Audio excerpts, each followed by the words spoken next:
સાધુઓની સેવા કરો, એના મુખેથી ભગવાનની કથાઓ સાંભળો અને કથાને સાંભળતા સાંભળતા તમારી માયાને તોડી દો. જહી કામ, જહીનો અર્થ છે તોડવું, છોડી દેવું. જહી કામ તૃષ્ણા, કામનાઓને છોડી દો હવે.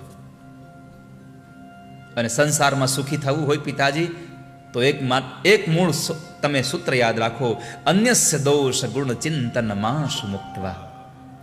બીજાના દોષ અને ગુણ આ બે જોવાનું બંધ કરી દો. આપણને તો આ સંસારમાં ખાલી એટલું જ દેખાય, બીજાના દોષ દેખાય ને આપણને પોતાનો ગુણ દેખાય.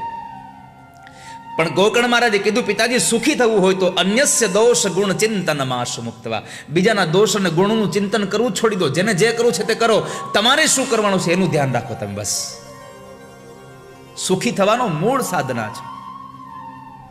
તમે તમારું જુઓ.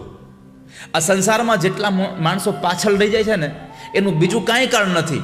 એ એનાથી આગળ નીકળે એનો પગ પકડવા દોડે છે, એના પગ પકડીને એને ખેંચી રાખવા કરે છે, એટલા માટે પાછળ રહી જાય છે. કોઈના પગ પકડીને એને ઊભો રાખવો એના કરતાં તમારા પગની ગતિ વધારી દો વાલા ભક્તજનો. તમારી ગતિ વધી જશે તો તમે આપોઆપ આગળ જતા રહેશો.